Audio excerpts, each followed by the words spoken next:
Vera já deveria estar a caminho da casa da filha no interior, mas o ônibus foi cancelado por causa do temporal.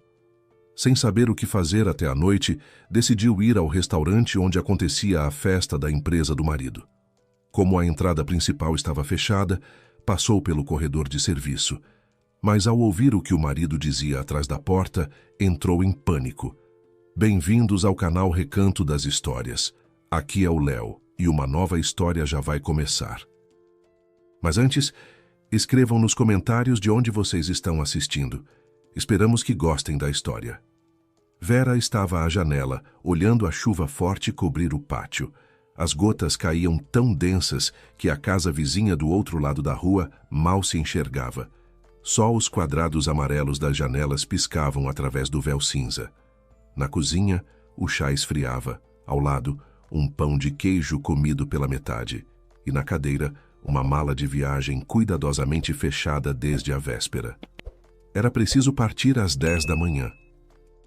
O ônibus circulava uma vez por dia, e Vera comprara a passagem na semana anterior, quando finalmente tomara a decisão.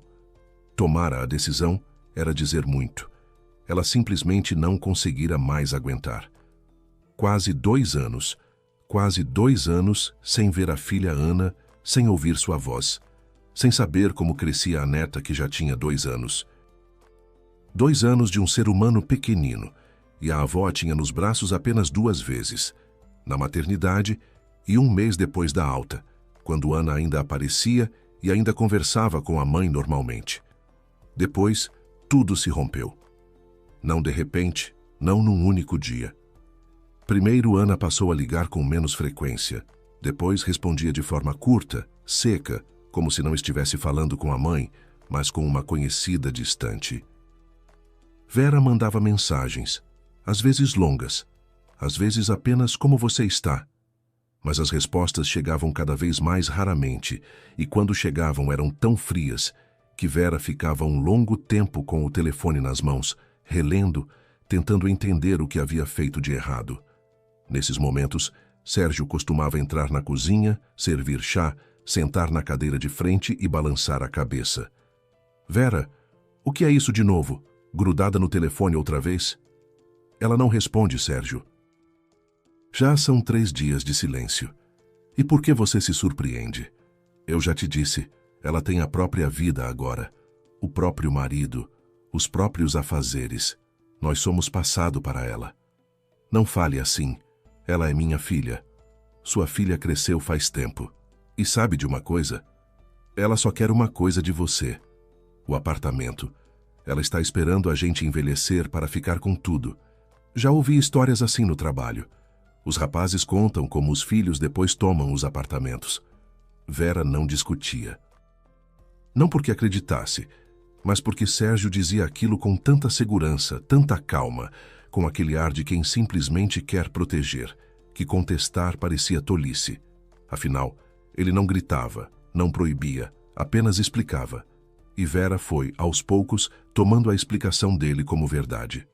Sérgio surgira na vida dela havia 7 anos. Vera já estava sozinha naquela época. O primeiro marido, pai de Ana, morrera quando a filha tinha 14 anos. Um câncer rápido e implacável o levou em 6 meses. Vera criara Ana sozinha. Trabalhava na biblioteca municipal, dava aulas particulares, sustentava o apartamento, a filha e a própria vida quieta e discreta. Quando Ana passou no vestibular em outra cidade e foi embora, Vera ficou no apartamento vazio com a sensação de que tudo aquilo para o qual havia vivido tinha partido junto com a filha. Sérgio era diretor de uma pequena empresa de fornecimento de materiais de construção. Eles se conheceram por amigos em comum, no aniversário de uma vizinha. Ele era atencioso, sorridente, sabia falar de um jeito que dava vontade de ouvir. Vera tinha 52 anos naquela época e havia muito tempo deixara de esperar algo da vida para si mesma. E então vieram as flores, a atenção, os jantares. Ele ligava toda noite, aparecia com compras, consertou a torneira da cozinha que pingava havia 3 anos. Vera se acostumou, depois se apegou, depois aceitou o pedido. Ana veio ao casamento, foi educada, mas reservada. Não disse nada contra. Só à noite, quando os convidados foram embora e elas ficaram sozinhas na cozinha, perguntou baixinho: Mãe, você tem certeza? Você o conhece bem? Aninha: Sou uma adulta.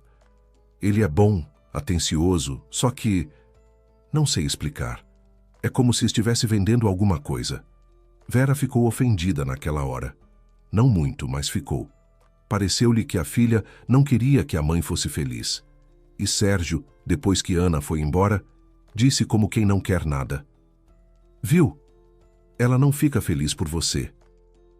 Seria melhor para ela que você ficasse sozinha, esperando ela se dignar a ligar. E Vera concordou com um aceno de cabeça, porque era mais fácil assim. O primeiro ano de casamento foi razoável. Sérgio mantinha a casa, levava Vera ao teatro, dava perfumes de presente no aniversário. Na frente dos outros era impecável. Abraçava a esposa pelo ombro, chamava-a de minha Verinha. Contava aos conhecidos que finalmente encontrara a felicidade. Com Ana nos encontros era cordial. Perguntava sobre os estudos, oferecia ajuda financeira, fazia piadas. Mas em casa, quando a porta se fechava e a máscara não era mais necessária, o tom mudava. Você mandou R$ 500 para ela de novo? Vera, ela trabalha, o marido dela trabalha. Por que você está sustentando eles? Sérgio, ela pediu. A máquina de lavar quebrou. Sempre tem alguma coisa quebrando. Sabe de uma coisa? Não estou te mandando nada, mas pense bem. A gente não é milionário.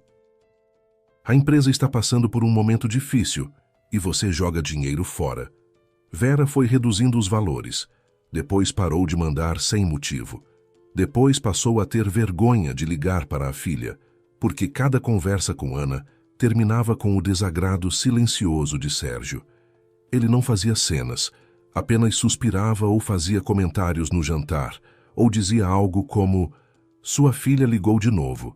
Quer dizer que precisa de alguma coisa de novo. E Vera começava a sentir culpa, embora não soubesse explicar bem por quê. E então a ligação com Ana começou a se romper de verdade. Mensagens ficavam sem resposta. Ligações iam para o vazio.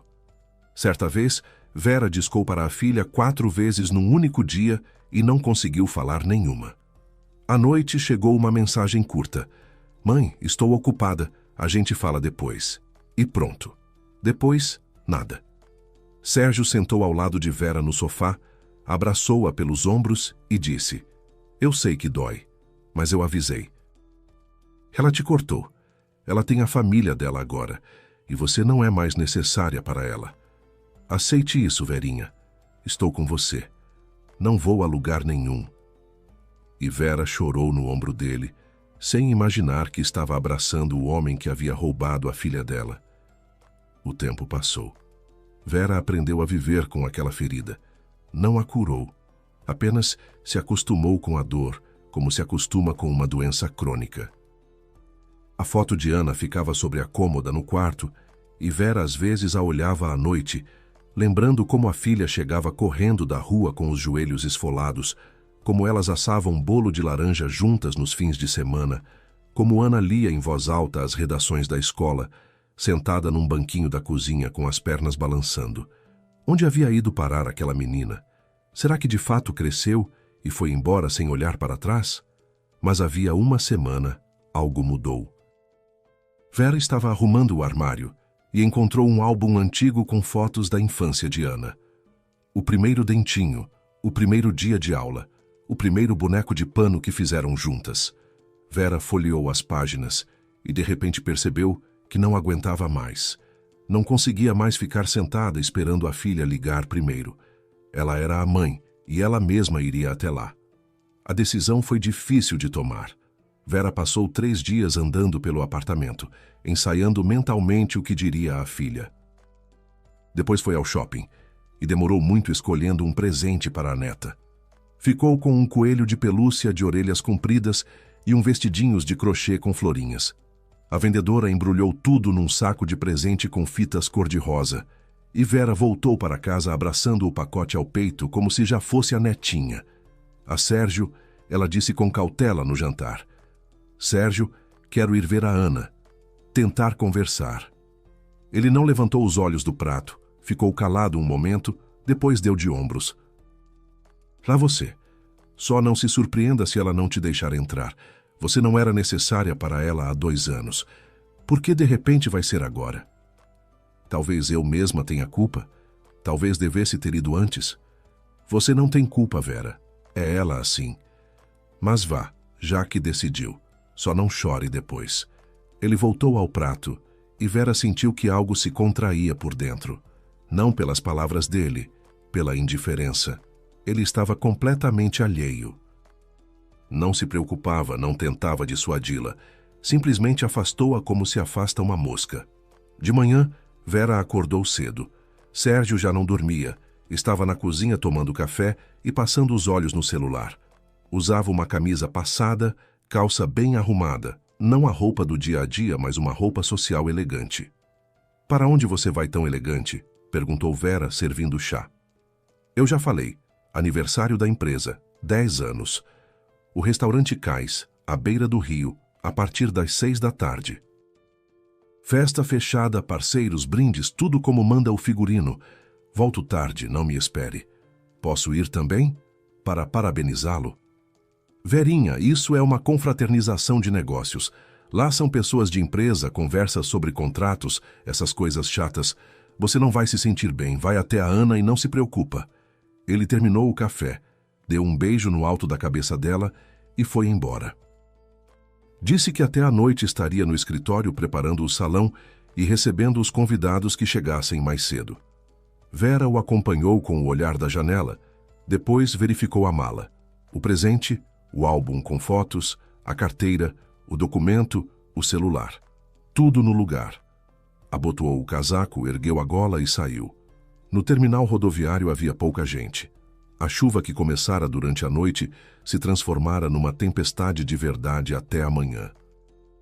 Vera estava sentada numa cadeira de plástico na sala de espera, aquecendo as mãos em torno de um copinho de papelão com café da máquina. O café era ruim, doce demais, morno, mas ela bebia em goles pequenos para ter algo para fazer com as mãos. Ao lado, uma mulher de blusa de frio discutia com alguém da família ao telefone. E perto da janela, um senhor de boné cochilava com a cabeça apoiada na própria mala. O anúncio soou às 10 para as 10. Viagem cancelada por causa das condições da estrada. Próxima saída amanhã, sujeita à liberação da pista. Vera ouvia a voz monótona de mulher no alto-falante e sentia a esperança que havia juntado migalha por migalha ao longo de uma semana inteira se desintegrar. Ela saiu para a praça em frente ao terminal. A chuva batia no rosto, o vento entrava pela gola do casaco.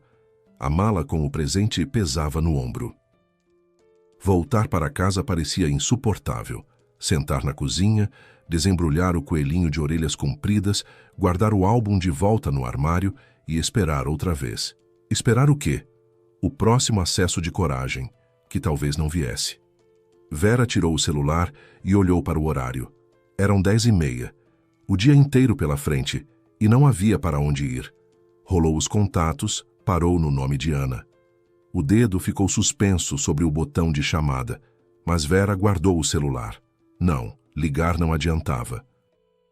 Se fosse ligar, precisava olhar nos olhos, precisava estar por perto, precisava mostrar que havia chegado. Por telefone era fácil demais desligar.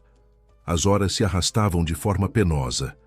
Vera perambulou pelas lojas do terminal, tomou mais um copinho de café, ficou sentada na farmácia numa cadeira de espera, folheando uma revista velha de receitas. Ao meio-dia, a tempestade não havia amainado, e na cabeça não restava nada além de cansaço e uma angústia surda e latejante. Voltar para o apartamento vazio, onde até a noite não haveria ninguém, ela ainda não conseguia se obrigar a fazer. E foi então que se lembrou. A festa da empresa no cais, à beira do rio. Sérgio dissera que era a partir das 6, mas havia saído de manhã para preparar o salão. Ou seja, por volta do meio-dia, já devia haver alguém lá. Talvez o próprio Sérgio. Vera pensou, passar um pouco, sentar num lugar quente, parabenizar o marido, tomar uma xícara de chá. Não para a festa propriamente dita, apenas dar uma passada esperar a tempestade passar entre pessoas e não sozinha entre quatro paredes. Talvez Sérgio até ficasse contente, ou ao menos não ficasse bravo.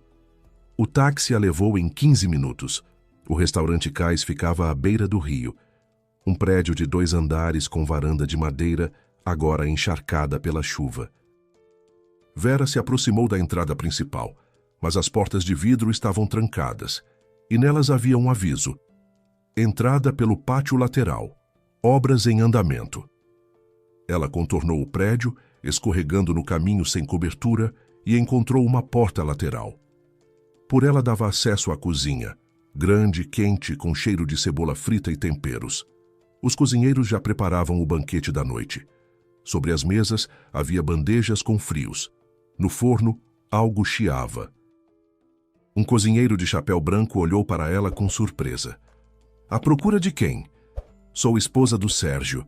Ele está aqui desde cedo preparando o salão para o aniversário da empresa. Posso passar? Ele está no salão pequeno, pelo corredor. Segunda porta à direita. Ele está lá com alguém conversando sobre alguma coisa. Vera acenou com a cabeça e foi pelo corredor estreito de serviço. Cheirava a comida e a produto de limpeza. No chão havia um tapete de borracha. Ao longo das paredes engradados com garrafas.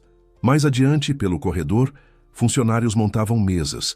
Ouvia-se o barulho de louças e vozes abafadas. A segunda porta à direita estava entreaberta. Vera já estendera a mão para empurrá-la, mas se paralisou. De dentro veio a voz de Sérgio. Não a voz festiva, não a voz organizadora, mas outra. Baixa, profissional, com uma pontada de ironia. Não, ela foi embora. Pegou o ônibus de manhã para ir à filha. Volta só à noite, se é que volta. Então temos tempo de sobra. Uma voz feminina, suave, respondeu com calma. E se voltar mais cedo? Não vai voltar. Ela ficou 2 anos sem falar com a Ana. São conversas para o dia todo. Se a filha deixar ela entrar. Eu passei anos explicando a ela que a filha a abandonou. Ela mesma já acredita nisso. Vera recuou a mão da porta. Os dedos tremiam, não de frio, mas de algo diferente, a sensação de que o chão sob seus pés havia se tornado movediço. Ela se encostou à parede do corredor e parou de respirar. Do outro lado da porta houve silêncio por alguns segundos.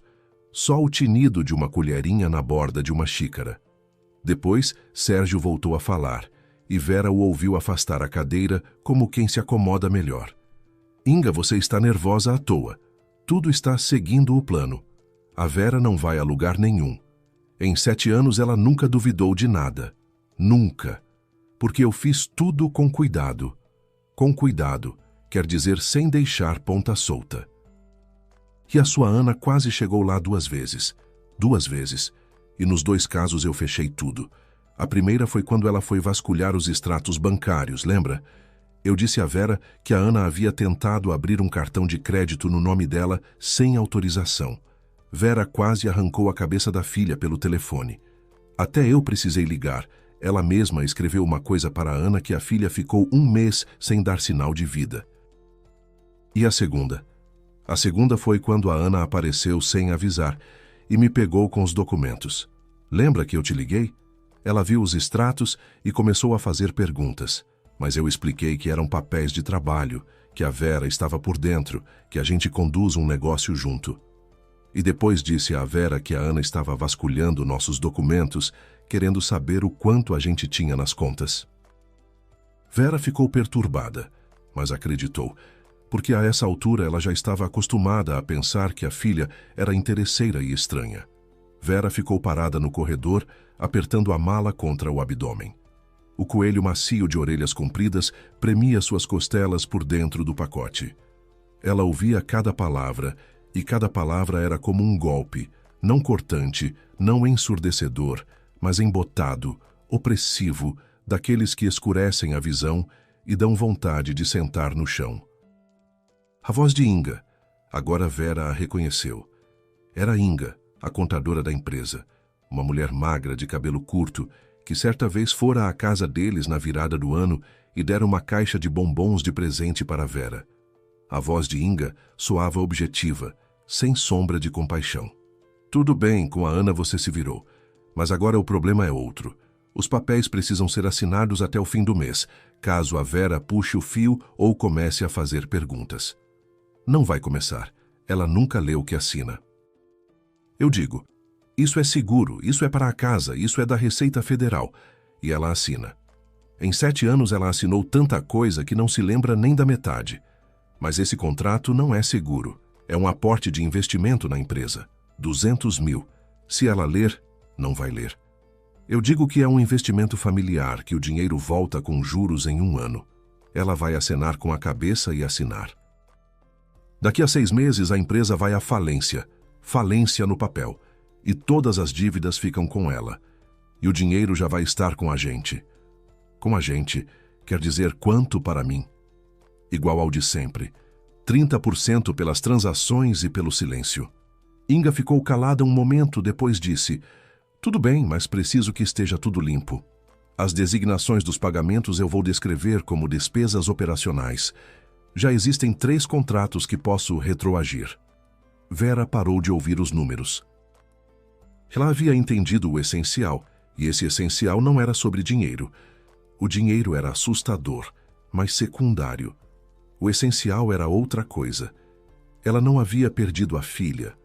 Haviam roubado a filha dela. Vera cobriu a boca com a palma da mão e fechou os olhos. Diante dela, como num rebobinar, passaram os últimos 2 anos, as mensagens que havia mandado a Ana e para as quais, supostamente, não recebia resposta. Ana certamente respondia. Escrevia, ligava, tentava se fazer ouvir. E Sérgio apagava as respostas antes que Vera as visse. O presente que Vera enviara para a netinha no primeiro aniversário, uma encomenda com um macacão infantil e um chocalho. Ana nunca agradecera, e Vera havia concluído que a filha não se importava. Mas a encomenda havia chegado. Ela se lembrou de uma noite, 1 ano e meio atrás. Vera havia deixado o celular na cozinha e ido tomar banho. Quando voltou, Sérgio estava no lugar de sempre, assistindo televisão. O celular estava onde ela o havia deixado. Mas na manhã seguinte, Vera notou que a última mensagem de Ana na conversa era de 2 semanas atrás. Ela havia pensado que a filha simplesmente não escrevia, mas agora entendia. Sérgio apagava as mensagens recebidas e as cartas. Ana enviava cartas, de papel, comuns. Vera havia mencionado isso certa vez, numa conversa com uma vizinha, comentando que a filha nem ao menos escrevia. Mas talvez as cartas estivessem lá na caixa de correio e Sérgio as recolhesse toda manhã. Você não precisa descer as escadas, o joelho está ruim, eu mesmo pego. Gentileza, atenção e os presentes. Certa vez, Vera encontrara na garagem um saco de loja infantil, cor-de-rosa, com logomarca. Perguntou a Sérgio, ele dispensou com um gesto. É para a filhinha de um colega, esqueci de entregar. Vera não perguntou mais nada. Quantos outros sacos desses havia na garagem? Do outro lado da porta, Sérgio deu uma risada baixa, satisfeita. Sabe qual é o mais engraçado, Inga? Vera até hoje pensa que eu amava a Ana, que me esforçava, que sofria quando a filha parou de aparecer. Mas eu não sofria. Era conveniente para mim. Bom, você representava bem diante dos outros. No aniversário da Vera, você fez um brinde tão bonito sobre família, sobre a filha, sobre como somos uma só família. Eu quase acreditei. Deformação profissional. 7 anos vendendo material de construção te ensinam a vender qualquer coisa. Vera ouviu Inga dar um riso. Depois, o farfalhar de papéis. Bom, voltando ao assunto. Os documentos eu preparo até quarta-feira. Você leva a Vera ao cartório? Ela assina. O importante é que antes disso ela não se encontre com a Ana. Se a mocinha meter o nariz e começar a fazer perguntas, tudo pode desmoronar. Não vai se encontrar, não há como. A Vera foi até lá, mas não vai adiantar. A Ana pode até deixá-la entrar, mas não vai querer conversar. Eu me encarreguei disso. A última coisa que a filha recebeu da mãe foi uma mensagem onde a Vera supostamente escreveu que se envergonha da família dela e não quer conhecer a neta. Eu mesmo mandei do celular dela enquanto ela dormia. Depois disso, não se perdoa. E se reconciliar? As mulheres são imprevisíveis. Não vai reconciliar. Tem tanta mágoa acumulada em 2 anos que não se resolve em um dia. E mesmo que a Vera comece a desconfiar de alguma coisa, em quem ela vai acreditar? Na filha que ficou 2 anos calada ou no marido que está do lado há 7 anos? A Vera vai voltar à noite toda perturbada e eu vou dizer: viu só, eu avisei. Ela vai chorar e se acalmar. Ela sempre se acalma. Silêncio. Depois Inga disse baixinho: você é uma pessoa dura, Sérgio. Sou prático. São coisas diferentes. Vera ficou atrás da porta sentindo as lágrimas escorrer pelo rosto. Quentes, lentas, silenciosas. Não soluçava, não tremia. O corpo parecia entorpecido e as lágrimas corriam sozinhas, como água de uma torneira esquecida aberta. Ela imaginou Ana lendo aquela mensagem. A mãe se envergonha da família dela. A filha que havia apertado a recém-nascida nos braços e lido palavras que a mãe jamais escreveu. O que ela sentiu? O que pensou? Quantas noites sem dormir tentando entender o que havia feito de errado, porque a mãe a havia tratado assim. Vera enfiou a mão no bolso do casaco e encontrou o celular. Os dedos agiram antes que o pensamento se formasse.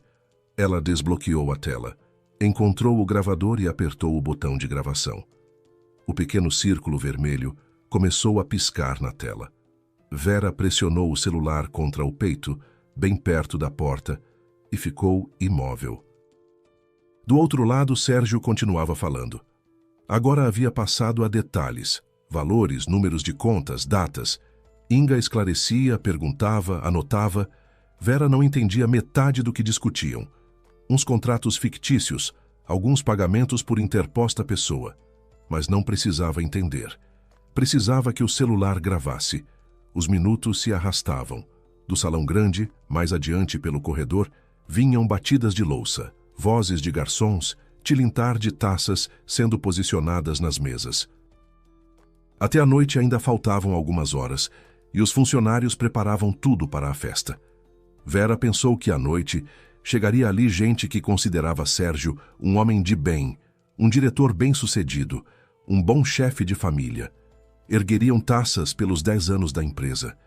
E não saberiam que a empresa era uma fachada por trás da qual o marido dela enganara a esposa durante anos.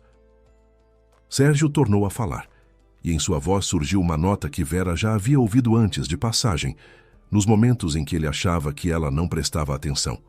Uma nota de desprezo. O principal problema da Vera é um só. Ela é bondosa. Bondosa até a ingenuidade. Diz a ela que o céu é verde e ela acredita se você disser com a cara certa. Eu digo há 7 anos que a filha não a ama, e ela chora e concorda toda vez. Nunca verificou.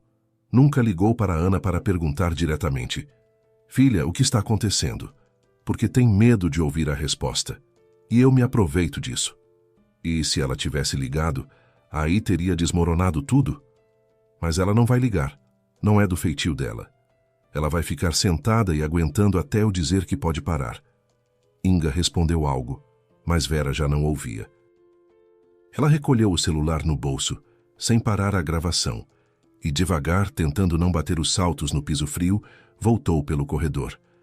Passou pelos engradados de garrafas, pelo tapete de borracha, pela cozinha onde o cozinheiro picava cheiro verde sem levantar a cabeça, e saiu pela porta lateral para a rua.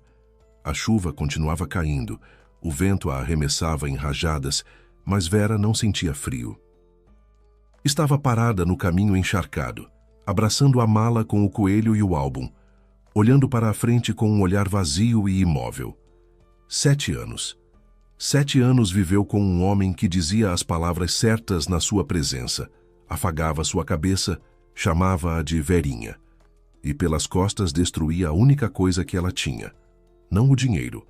O dinheiro era bobagem. Ele destruía o vínculo dela com a filha. Ele foi cortando Ana de forma tão metódica quanto cortava pão no jantar, com movimentos uniformes e cuidadosos, sem pressa. E o mais assustador não era que ele fazia isso. O mais assustador era que ela deixava. Não sabia, mas deixava. porque era mais cômodo acreditar no marido do que fazer perguntas, porque era mais fácil concordar que a filha era ingrata do que admitir que o marido mentia. Vera tirou o celular e parou a gravação. O arquivo havia sido salvo. 23 minutos. Ela verificou. A voz de Sérgio estava nítida, a de Inga mais baixa, mas compreensível. Era suficiente. Ela ergueu o braço para chamar um táxi e reparou que a mão não tremia. Por dentro, estava vazia. Não de dor, não de medo, mas vazia mesmo, como um cômodo de onde retiraram todos os móveis. A dor viria depois, o medo também. Mas agora, neste minuto, Vera sentia apenas uma coisa: clareza. Aquela clareza cristalina e fria que vem quando não é mais possível se enganar. O táxi chegou em 7 minutos. Vera sentou no banco de trás, deu o endereço, o seu, o de casa, e recostou-se no encosto. O motorista, um rapaz jovem com boné, olhou para ela pelo espelho retrovisor e perguntou: "A senhora não está bem? Está muito pálida." "Não, obrigada, está tudo certo." Ela virou-se para a janela. Lá fora desfilavam ruas molhadas pela chuva, pedestres com guarda-chuvas, carros com os faróis acesos. Um dia comum de temporal, uma cidade comum, pessoas comuns, vida comum. E dentro de Vera, tudo havia desabado. Ela pegou o celular e abriu os contatos. O dedo pairou sobre o nome de Ana. Ligar agora do táxi, com as bochechas molhadas de lágrimas, com o tremor na voz que não se esconde. Ou esperar, se acalmar, se preparar. Vera se lembrou das palavras de Sérgio. Ela não vai ligar. Não é do feitio dela. Ela vai ficar sentada e aguentando. O dedo pressionou a chamada. Os sinais foram longos. 1, 2, 3, 5. Vera os contava e sentia que a cada chamada sem resposta, algo dentro dela se contraía ainda mais. 8º sinal. 9.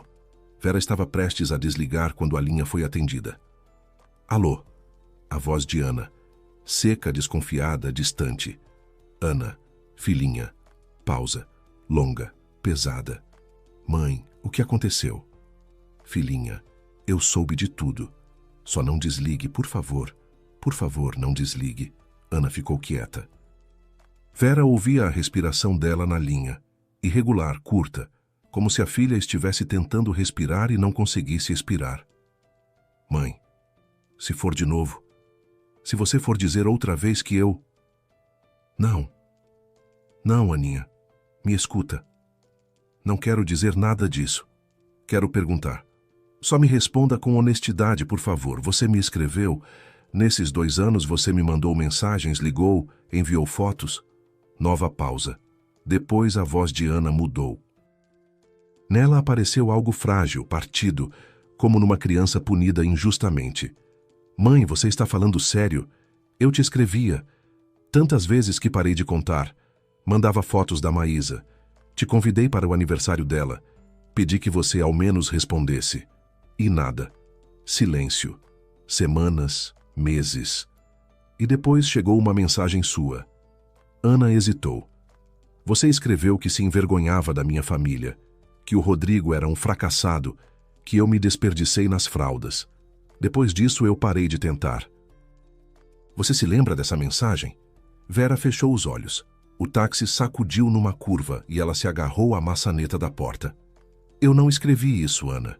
Juro que nunca escrevi nada parecido. Foi ele. Foi o Sérgio. Ele pegava meu celular quando eu dormia, quando ia ao banheiro, quando o deixava na cozinha. Ele apagava as suas mensagens e escrevia para você em meu nome. Mãe, espera, me deixa falar. Hoje eu devia ter ido a você. Comprei passagem no ônibus, fiz a mala. O presente para a Maísa. O ônibus foi cancelado por causa da chuva. Fui ao restaurante onde o Sérgio tinha a festa da empresa. Entrei pela cozinha e ouvi ele conversando com a Inga, a contadora. Ele contou tudo, como nos separou, como apagava as mensagens, como interceptava as cartas, como escondia os presentes. Ele ria, Ana. Ele ficou ali rindo e dizendo que eu era estúpida demais para desconfiar de alguma coisa. O silêncio na linha se tornou outro, não hostil, mas atordoado. Vera ouvia, em algum ponto ao fundo, um choro fino de criança. Devia ser Maísa. E Ana maquinalmente sussurrou para alguém. Quietinha, meu sol, quietinha. Mãe, você gravou? Sim, 23 minutos. Cada palavra. Ana expirou longamente, com um tremor. Eu sabia. Meu Deus, mãe, eu sabia que algo estava errado. Eu sentia, eu dizia ao Rodrigo. Mamãe não podia ter mudado assim, não podia ter se tornado assim. Ela não é esse tipo de pessoa. Mas depois chegava mais uma mensagem sua, fria, estranha. E eu pensava, será que estou errada? Será que ela de fato não quer nos conhecer? Ele me dizia a mesma coisa sobre você toda noite. Sentava na minha frente e explicava como você era ingrata, que você só queria o apartamento, que você me havia abandonado. Mãe, eu te mandei uma encomenda no seu aniversário. Luvas de crochê que eu mesma fiz e uma moldura para foto com a Maísa. Você não respondeu. Concluí que você havia jogado fora. Vera se lembrou. Sérgio descia todos os dias para buscar a correspondência. Você não precisa descer as escadas. O joelho está ruim. Eu mesmo pego. Gentileza. Atenção.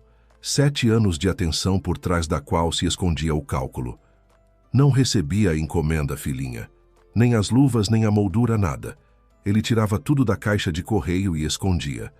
Hoje eu ouvi ele dizer para a Inga que os presentes estavam na garagem. Na garagem? A voz de Ana se partiu. Os meus presentes para você estão na garagem dele? Vou verificar. Quando voltar para casa, vou verificar. O táxi parou diante do prédio. O motorista se virou. Chegamos. Vera acenou, tirou a carteira, pagou, desceu sem interromper a ligação, entrou no prédio e sentou no banco do térreo. Subir ao apartamento ela não queria. Sérgio não estava, mas o próprio espaço que ela havia dividido com ele por 7 anos parecia agora envenenado. Ana, me escuta. Não sei o que ele conseguiu assinar em meu nome. Eu assinava os papéis que ele trazia, dizia, seguro declaração de imposto para a casa. Eu não lia. Nunca me ocorreu verificar. Mãe, você precisa de um advogado. Com urgência. Eu sei. Mas primeiro quero entender quanto mais eu não sei. Ele falava hoje com a Inga sobre um depósito familiar. 200 mil. Ele quer que eu assine esta semana, e depois a empresa vai à falência e as dívidas ficam comigo. Não assine nada, está ouvindo? Nada. Nem um único papel. E vem pra cá. Amanhã, assim que liberarem as estradas, pegue o ônibus e venha. Eu e o Rodrigo conversamos com você sobre tudo. Ele tem um advogado conhecido, sério, que lida com esses casos. Vera estava sentada no banco do corredor, ouvindo a voz da filha e sentindo que algo que se havia pedrado por dentro ao longo de 2 anos de silêncio começava lentamente a descongelar. Não alegria. Para alegria era cedo demais. Não alívio. Para alívio era doloroso demais.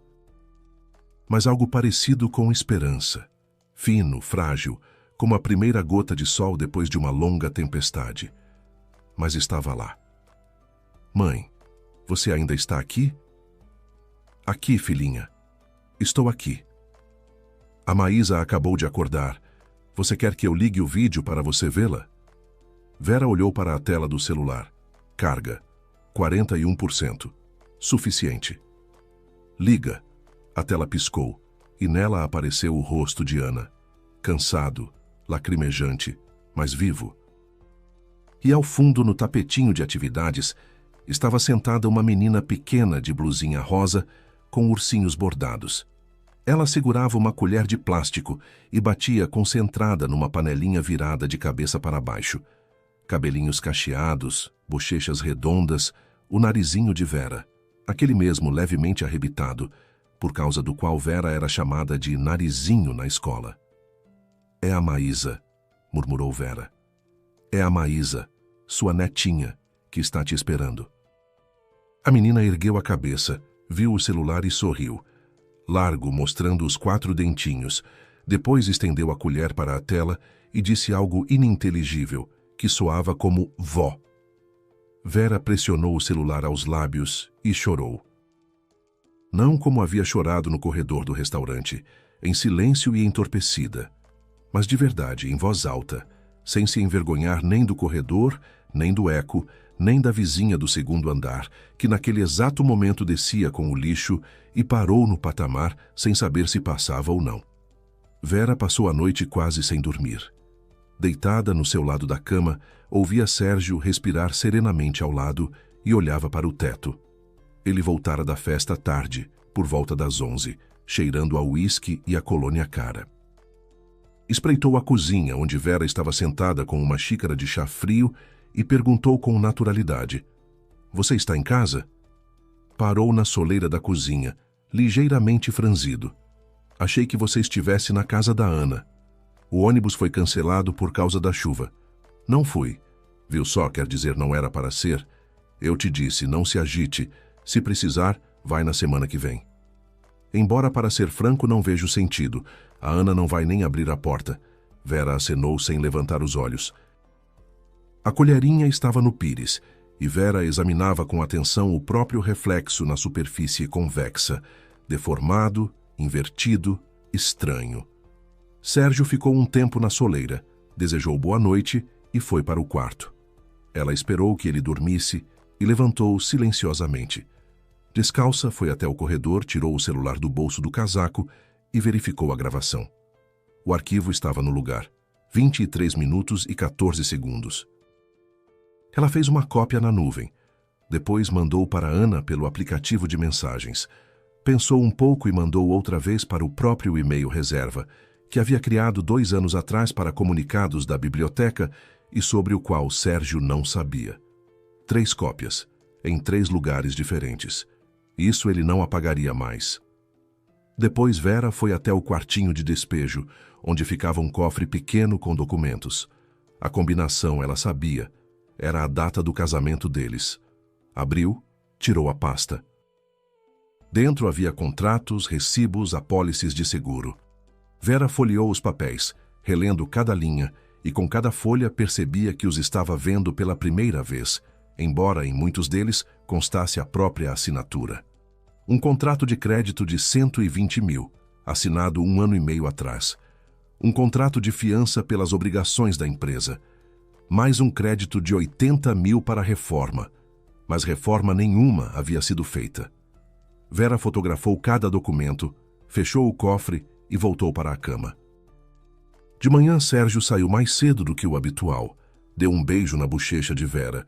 Disse que a noite chegaria tarde. Afazeres depois do aniversário, precisava despedir os parceiros. Vera acenou com a cabeça, sorriu, desejou-lhe um bom dia. A porta se fechou e ela ficou no corredor ouvindo os passos dele se apagarem pela escada, contando até 30. Ao chegar em 30, expirou, tirou o celular e ligou para Ana. "Mãe, já organizei tudo. O Rodrigo acertou com o advogado, o Dr. Marcelo. Hoje ele está livre depois das 2. Você pode vir?" As estradas foram liberadas. O Rodrigo verificou. "Ônibus há desde as 9. Mãe, vem. A gente vai te esperar na rodoviária." Vera se arrumou em 15 minutos. Colocou na mala a pasta com as fotos dos documentos, o celular com a gravação, o documento, o presente para Maísa, o coelhinho de orelhas compridas, também levou. Antes de sair, parou diante do espelho no corredor. Via uma mulher de 59 anos, com olheiras fundas e lábios cerrados. Vera endireitou a gola do casaco, ergueu o queixo e saiu. Na rodoviária havia muito movimento. O represamento de ontem estava se desfazendo. Todos os que ficaram presos por causa da tempestade se precipitavam às bilheterias. Vera comprou a passagem e sentou no ônibus junto à janela. Lá fora desfilava a cidade, lavada pela chuva, limpa e clara sob o sol da manhã. A viagem levou 2 horas e meia. Vera não dormiu nem leu.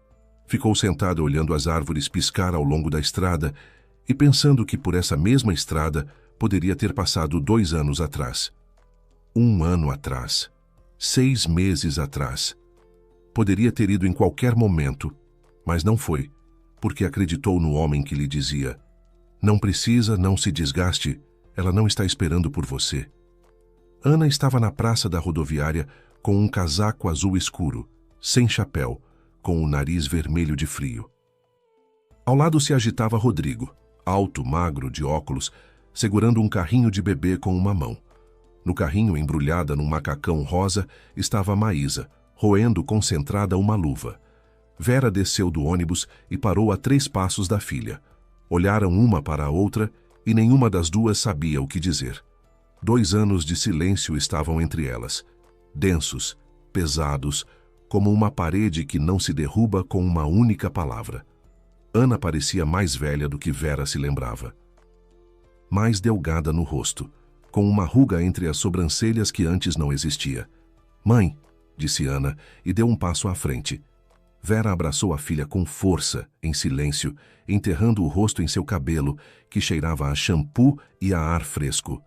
Ana envolveu a mãe com os 2 braços e se apertou de tal modo que Vera sentiu a filha tremer, não de frio, mas de tudo que havia se acumulado por 2 anos e agora buscava saída. Rodrigo delicadamente se virou para ajustar o cobertor no carrinho. Maísa cuspiu a luva e fitou com curiosidade a mulher desconhecida que abraçava a mamãe. No apartamento de Ana era apertado e quente. Um 2 quartos pequeno no 4º andar, com corredor estreito cheio de sapatos e cozinha, onde mal cabia uma mesa redonda para 4.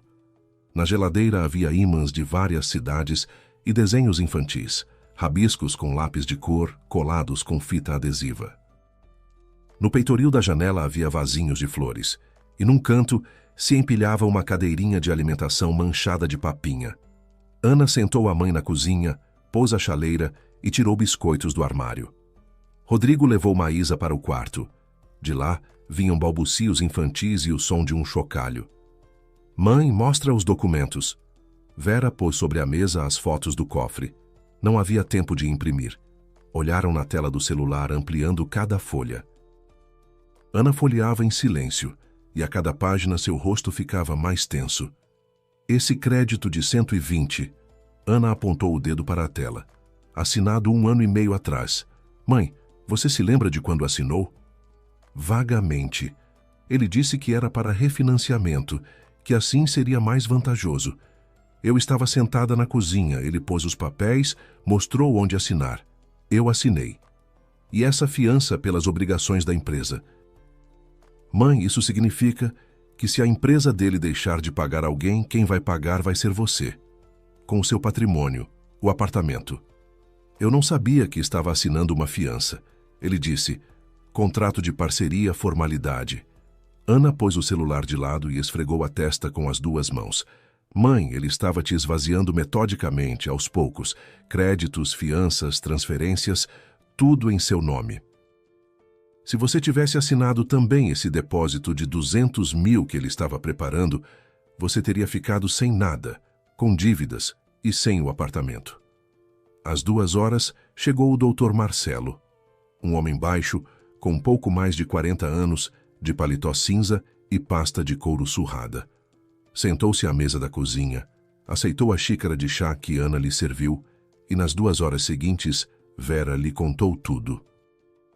O advogado ouvia em silêncio, fazia anotações num caderno e de vez em quando lançava perguntas breves. Quando exatamente existe alguma cópia? Quem estava presente no momento da assinatura? Quando Vera tocou a gravação do restaurante, ele pediu para ouvir 2 vezes, depois se recostou na cadeira e disse, "Vera, a situação é séria, mas não sem saída. A gravação é um trunfo. Ela não é uma prova absoluta em juízo, mas somada aos documentos e extratos bancários, o quadro fica suficientemente convincente. Os créditos assinados sem real compreensão das condições podem ser contestados. A fiança também, especialmente se for possível provar que a enganaram quanto à natureza do documento. Mas para isso é preciso agir rápido e, antes de tudo, impedir que ele transfira o restante do dinheiro. O que precisa ser feito? Primeiro, não assine absolutamente nada. Nada mesmo, até resolvermos tudo. Segundo, preciso dos extratos completos de todas as suas contas bancárias dos últimos 3 anos. Terceiro, quando ele propuser ir ao cartório para assinar esse depósito, você concorda, mas em vez de assinar, providenciaremos para ele um encontro para o qual ele não está preparado. Que encontro? Você não vai ao cartório sozinha. Você vai com eu e sua filha, e com a gravação do restaurante. Ana olhou para a mãe. Vera olhou para o advogado.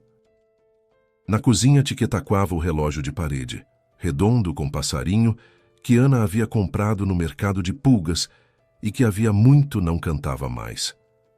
Ele vai gritar, disse Vera baixinho. Ele sempre grita quando algo sai do planejado. Vai me pressionar, vai dizer que eu o traí, que estou destruindo a família. Deixa ele gritar. Ana pôs a mão sobre a palma da mãe. Deixa ele gritar à vontade. Você não está sozinha. Nunca mais vai estar. O Dr. Marcelo terminou o chá, guardou o caderno na pasta e, antes de sair, disse: Vera, mais uma coisa. Quando voltar para casa, comporte-se como sempre. Não mude nada. Não discuta nada com o marido. Se ele perguntar onde você estava, diga que foi à casa de uma amiga. Precisamos que ele se sinta seguro e ele mesmo a leve ao cartório. É importante. Vera acenou com a cabeça. Ela entendia. Era preciso voltar para casa e sentar de novo à mesa, em frente ao homem que a havia enganado por 7 anos. Sorrir para ele, perguntar como foi o dia, talvez preparar o jantar, representar aquele mesmo papel que ele havia representado diante dela todos aqueles anos. Só que agora os papéis tinham se invertido. Antes de partir, Vera entrou no quarto das crianças. Maísa estava sentada no berço brincando com um ursinho de pelúcia que Rodrigo havia acabado de pegar da prateleira de cima. Ao ver a avó, ela ergueu os braços e disse o seu vó, que Vera ouvira no dia anterior pela videochamada e que agora soava ao vivo, alto e imperioso. Vera pegou a netinha nos braços. A menina era quentinha, pesadinha, cheirava a creme de bebê e a papinha de leite. Ela logo agarrou Vera pelos cabelos e puxou e depois riu. Sonoro, cristalino, como só riem as crianças pequenas para quem o mundo ainda não se divide em honesto e desonesto. Maísa, é a vovó, disse Ana de trás. A vovó Vera. Ela vai vir te visitar com frequência agora. Vera abraçou a netinha e olhou para a prateleira acima do berço. Ali havia uma moldura com foto de Vera, jovem, com uns 35 anos, segurando a pequena Ana no colo. A foto fora tirada no sítio. No verão, as duas riam. Ana segurava uma flor de campo. Ao lado da moldura havia um envelope fechado, com o endereço de remetente de Ana e o carimbo dos correios de um ano atrás. O que é isso? Perguntou Vera. É uma carta que eu te mandei na virada do ano. Voltou. No envelope tem uma anotação. Destinatária recusou o recebimento. Vera pegou o envelope. A letra de Ana, redonda, cuidadosa, do lado da frente, e uma anotação estranha à caneta azul feita por alguém nos correios. Destinatária recusou. Sérgio foi aos correios e recusou a carta da filha para a mãe. Ela guardou o envelope na mala, beijou Maísa na cabeça e a passou para Ana. Vou para casa, preciso esperar ele mesmo marcar a data com o cartório. O Dr. Marcelo disse que pode ser ainda esta semana. Mãe, tome cuidado. Se ele desconfiar de alguma coisa, não vai desconfiar. Ele tem certeza de que não estou por dentro de nada. Ele mesmo disse. Ela nunca vai verificar. Vera saiu do prédio e caminhou até o ponto de ônibus. O asfalto brilhava ainda molhado, o sol estava se pondo, tingindo as poças de laranja. Na mala estava o presente para a netinha, que ela havia esquecido de entregar. Estava ocupada demais, sem tempo para o coelhinho. Tudo bem, ela voltaria em breve e entregaria tudo o que estava em dívida. Não os presentes, mas o tempo. 2 anos de tempo roubado que ela pretendia recuperar. Sérgio trouxe o assunto 2 dias depois. Vera estava ao fogão mexendo o caldo.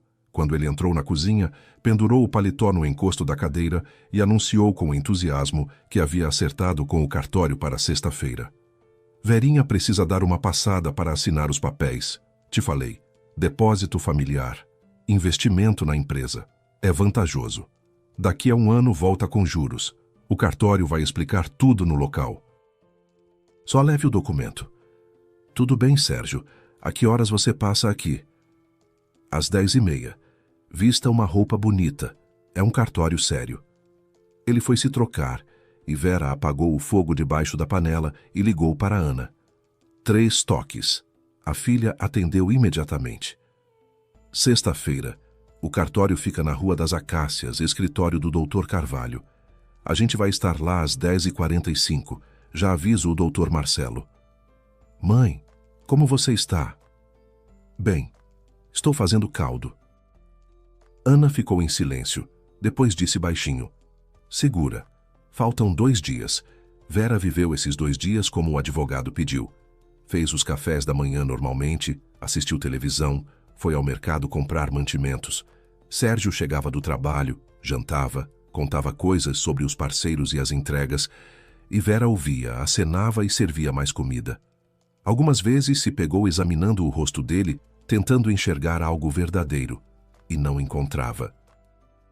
As mesmas ruguinhas nos cantos dos olhos, o mesmo hábito de esfregar o nariz quando pensava, a mesma voz que por 7 anos lhe dissera boa noite. Tudo familiar e tudo estranho, como uma mobília que você julgava sua, e ela era alugada. Na quinta-feira à noite, Vera desceu à garagem.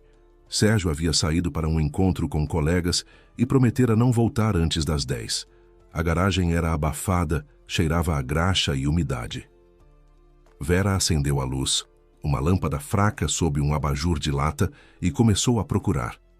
Uma estante com ferramentas, caixas com peças diversas, pneus velhos num canto. Atrás da estante, encostada na parede, havia uma grande caixa de papelão vedada com fita adesiva.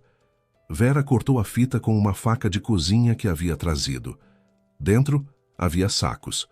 Um saco cor-de-rosa de loja infantil, aquele mesmo que ela havia visto 1 ano atrás e sobre o qual Sérgio dissera: é para a filhinha de um colega. Dentro, um macacão de recém-nascido com etiqueta de preço e um bichinho de pelúcia ainda no celofane. Embaixo, mais um saco com luvas de crochê feitas à mão com um bilhetinho. Mamãezinha, feliz ano novo. Use e não passe frio. Ana. Uma moldura com foto de Maísa de vestidinhos branco e laço na cabeça. 1º aniversário. Um cartão com letras tortas. Ana o havia escrito em nome da netinha. Vovó Vera, da Maísa, eu te amo e estou esperando. Vera estava sentada no piso de cimento da garagem, mexendo no conteúdo da caixa, apertando contra o rosto as luvas de crochê feitas pela filha. O fio cheirava a pó e a tempo. 1 ano. 1 ano inteiro essas luvas estiveram ali, a 3 metros do carro com o qual Sérgio ia trabalhar todas as manhãs. Ela fotografou o conteúdo da caixa, cada objeto separado, com o bilhetinho, com as etiquetas, com os carimbos. Depois arrumou tudo de volta, vedou com fita e pôs no lugar. Levantou-se, apagou a luz e subiu para o apartamento.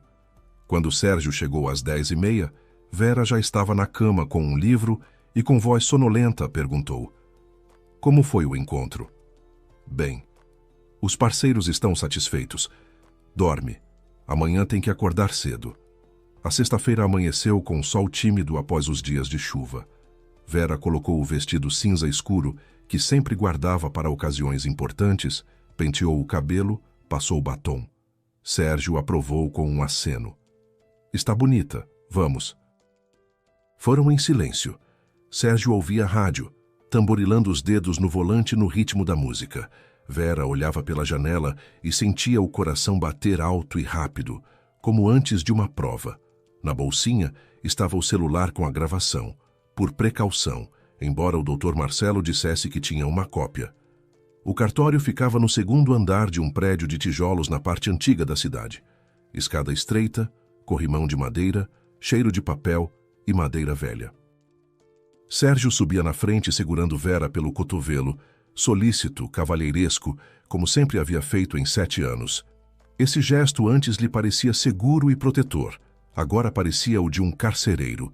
Ele empurrou a porta do escritório e entrou, e parou. Atrás da mesa do tabelião estava o próprio Dr. Carvalho, um homem roliço com bigode e óculos na ponta do nariz. Numa cadeira junto à parede estava sentada Ana, e num canto, com a pasta sobre o joelho, o Dr. Marcelo. O rosto de Sérgio mudou em fração de segundo. Vera via isso de lado, pois estava um pouco atrás e o observava de perfil. Primeiro os instantes de incompreensão, como de quem abriu uma porta no quarto errado. Depois, o reconhecimento. Depois a raiva, rápida como um relâmpago logo engolida para dentro. O que é isso? Ele se voltou para Vera. O que é tudo isso? Senta, Sérgio, disse Vera, e passou por ele em direção à mesa. Vera, o que a sua filha está fazendo aqui? Quem é esse homem? Ele acenou em direção ao advogado. Eu te trouxe para assinar papéis, e aqui... Senta, repetiu Vera. E algo em sua voz fez Sérgio calar. A tranquilidade. A voz era baixa e tranquila. Simplesmente nela já não havia o que ele estava acostumado. Não havia submissão.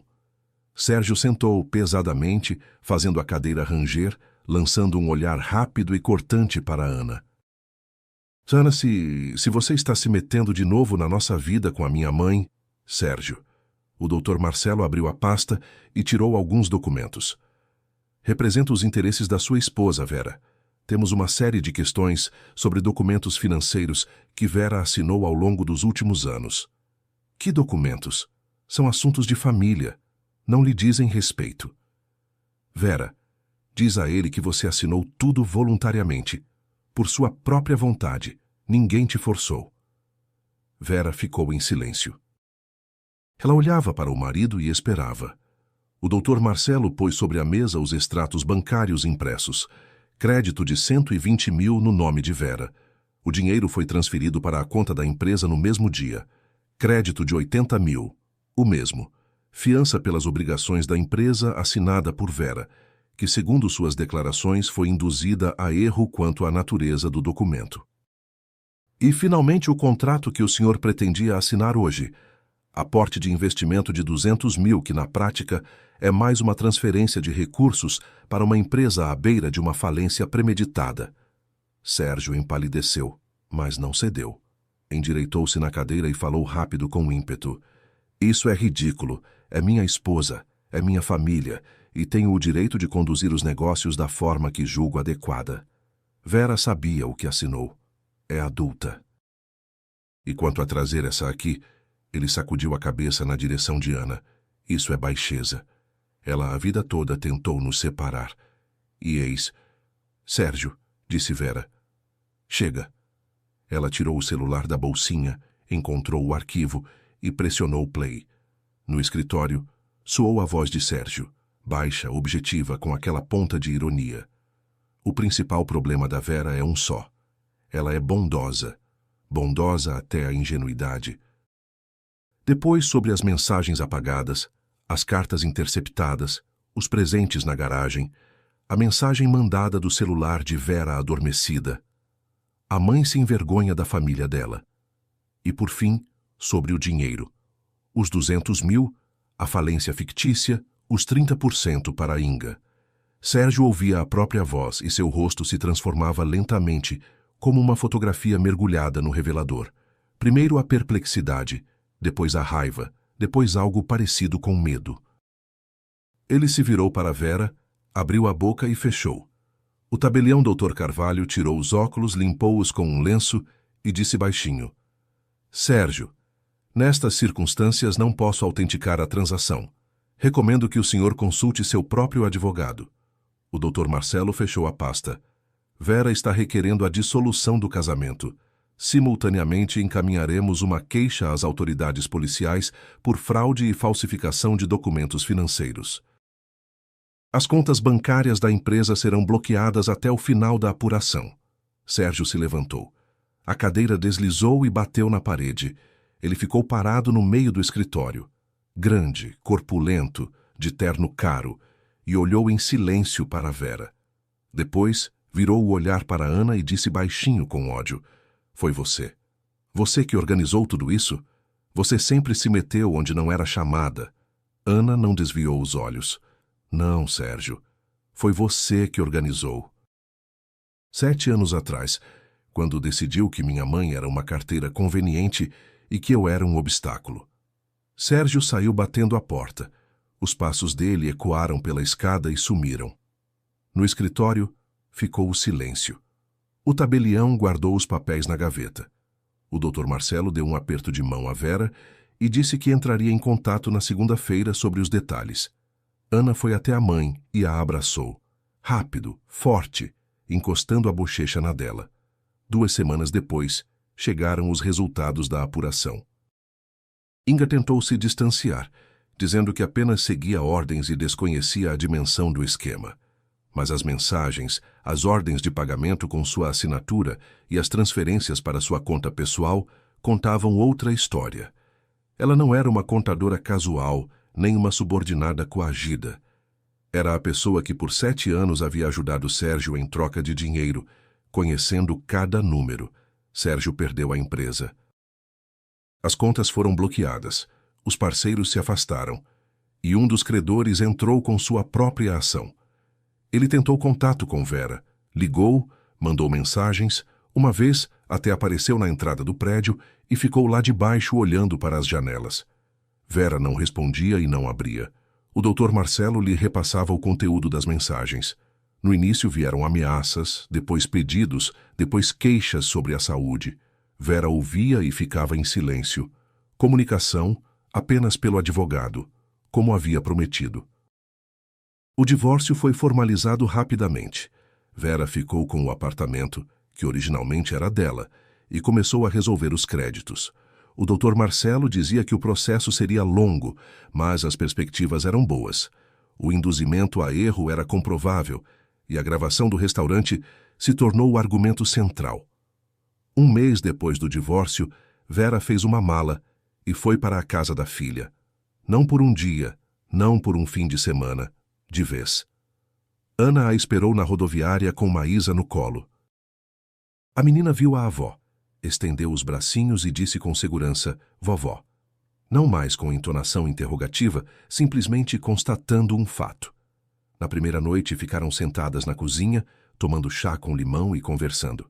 Não sobre Sérgio, não sobre os processos, não sobre dinheiro, mas sobre tudo o que haviam perdido. Ana contava como Maísa havia aprendido a andar, como Rodrigo havia recebido uma promoção, como elas foram ao sítio no verão, e Maísa tocou a água do riacho pela primeira vez e se pôs a chorar do susto. Vera ouvia, ria e sentia que a cozinha ao redor, apertada com a mesa redonda, a flor no peitoril e o passarinho que não cantava mais, se tornava o lugar mais aconchegante do mundo. Antes de dormir, Vera entrou no quarto das crianças. Maísa já dormia com os bracinhos abertos como uma estrelinha. Vera tirou da mala o coelhinho macio de orelhas compridas e o vestidinhos de crochê com florinhas, o mesmo presente que havia comprado antes da primeira viagem e que foi levando de ida e volta sem conseguir entregar. Pôs o coelho na prateleira ao lado do berço e o vestidinho deixou de lado. Maísa, dormindo, se virou para o lado, mexeu os lábios dormindo, e Vera pensou que de manhã a menina acordaria e o veria logo de cara. Na mesinha de cabeceira do berço estava a moldura com a foto de Maísa de vestidinhos branco e laço na cabeça. O primeiro aniversário, aquela mesma da garagem, Vera a havia trazido consigo, junto com o resto, as luvas de crochê, o macacão, o chocalho, o cartão. Tudo que Sérgio havia escondido dela durante anos, ela havia recolhido antes de partir e colocado na mala. Agora essas coisas estavam no corredor, num saco, esperando seu lugar, porque não eram apenas coisas. Eram 2 anos de amor interceptado no meio do caminho. Vera endireitou o cobertor na netinha, afagou a cabeça cacheada e saiu do quarto. No corredor estava Ana, encostada na parede, olhando para a mãe. Mãe, o que houve? Nada, filhinha. Só estou pensando. Em quê?